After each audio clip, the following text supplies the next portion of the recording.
with the disgraceful Jeffrey Epstein need to end today. The individuals lying about me are devoid of ethical standards, humility, and respect. I do not object to their ignorance, but rather I reject their mean-spirited attempts to defame my reputation. I never been friends with Epstein. في تطور جديد يعيد الجدل مرة أخرى حول ملف العلاقات المرتبطة برجل الأعمال الراحل جيفري إبستين. خرجت السيدة ميلانيا ترامب زوجة الرئيس الأمريكي السابق دونالد ترامب بتصريحات رسمية من داخل البيت الأبيض في محاولة لوضع حد لما يتم تداوله مؤخرا من تقارير تربط اسمها بهذا الملف. وجاء هذا التحرك في توقيت لافت، خاصة في ظل انشغال الرأي العام بملفات سياسية أخرى تتعلق بدونالد ترامب، وهو ما أعطى لتصريحاتها زخما إعلاميا واسعا وفتح بابا جديدا من التساؤلات حول التوقيت والدوافع.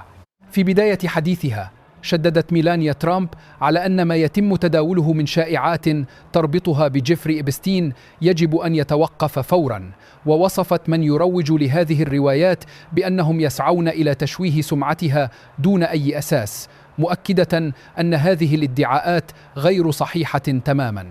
وأكدت بشكل واضح أنها لم تكن على أي علاقة من أي نوع مع إبستين أو مع شريكته جيسلين ماكسويل، موضحة أن كل ما جمعها بهما كان مجرد تواجد في نفس الدوائر الاجتماعية في مدن مثل نيويورك وبالم بيتش، إلى جانب بعض المناسبات العامة والنادي الدبلوماسي في جاردن سيتي، وهو أمر كان شائعا بين شخصيات المجتمع في تلك الفترة.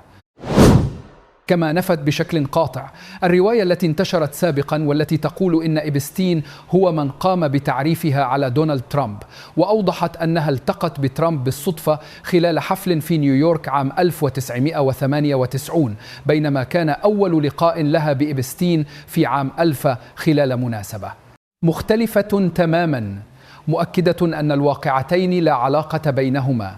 وفيما يخص الرسالة الإلكترونية التي تم تداولها سابقا والتي قيل إنها كانت ردا منها على جيسلين ماكسويل، أوضحت ميلانيا أن هذا الرد كان رسميا ومهذبا فقط، ولا يمكن اعتباره دليلا على وجود علاقة أو صداقة، وأن تفسيره بهذا الشكل يعد تضليلا. وفي خطوة لافتة دعت ميلانيا ترامب الكونغرس الأمريكي إلى عقد جلسات استماع علنية لضحايا إبستين، بحيث يتم منحهم الفرصة لسرد قصصهم وتوثيقها، مؤكدة أن كل امرأة يجب أن تحصل على حقها في الحديث عما مرت به، وأن يتم تسجيل ذلك بشكل رسمي.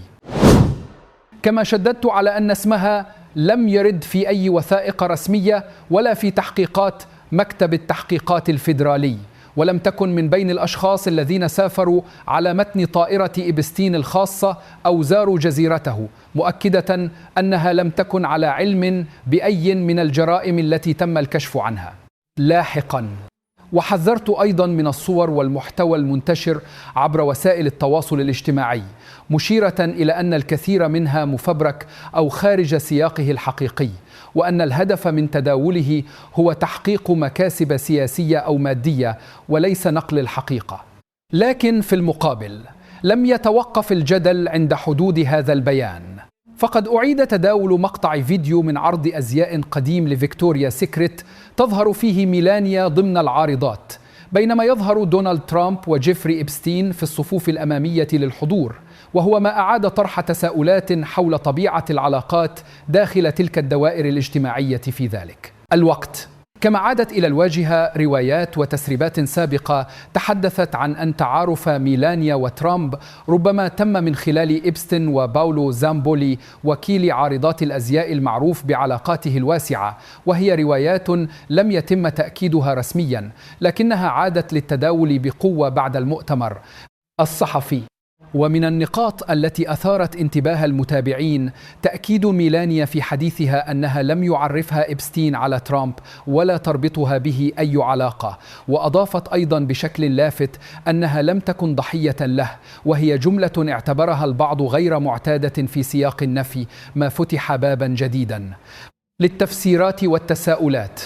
وفي تطور آخر زاد من حالة الجدل، تم تداول معلومات تشير إلى أن دونالد ترامب نفسه لم يكن على علم مسبق بالمؤتمر الصحفي الذي عقدته ميلانيا، وهو ما دفع بعض المحللين إلى الحديث عن احتمال وجود خلافات داخلية بينهما، خاصة مع حساسية التوقيت وكثرة الضغوط السياسية والإعلامية المحيطة به. كما ظهرت تحليلات أخرى تربط بين توقيت هذه التصريحات وبين صراعات سياسية أوسع، سواء داخل الولايات المتحدة أو على المستوى الدولي، حيث يرى البعض أن إعادة فتح هذا الملف قد يكون له علاقة بتوازنات وضغوط سياسية متبادلة بين أطراف مختلفة. وزاد من تعقيد المشهد، تزامن هذه التطورات مع تصريحات أخرى لدونالد ترامب أثارت الجدل على الساحة الدولية، إلى جانب عودة الحديث عن خلافات إعلامية وسياسية بين قادة دول، ما فتح الباب أمام تفسيرات متعددة حول طبيعة ما يحدث في الكواليس. وبين النفي الرسمي الصريح من ميلانيا ترامب والتسريبات المتداولة والمقاطع التي أعيد نشرها والتحليلات التي تحاول ربط كل هذه الخيوط معا، يبقى هذا الملف واحدا من أكثر الملفات تشابكا، حيث تتداخل فيه الوقائع المؤكدة مع الروايات غير المثبتة، في مشهد يعكس حجم التعقيد بين السياسة والإعلام والرأي العام. وفي النهاية يظل السؤال مفتوحا: هل تنجح هذه التصريحات في إنهاء الجدل، أم أن ما تم كشفه حتى الآن ليس سوى جزء من صورة أكبر قد تتضح مع الأيام القادمة؟ With the disgraceful Jeffrey Epstein need to end today.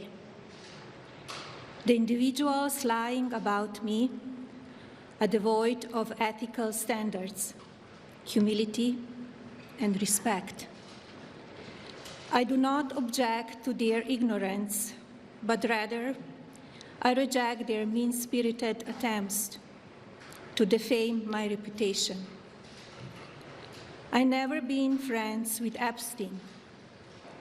Donald and I were invited to the same parties as Epstein from time to time, since overlapping in social circles is common in New York City and Palm Beach.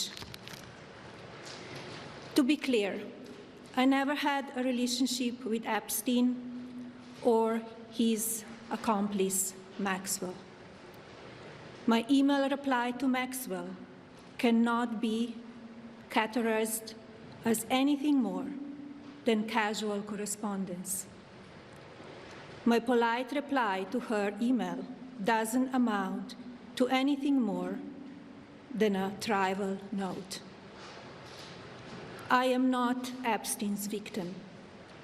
Epstein did not introduce me to Donald Trump. I met my husband by chance at a New York City party in 1998. This initial encounter with my husband is documented in detail in my book, Melania. The first time I crossed paths with Epstein was in the year 2000 at an event Donald and I attended together.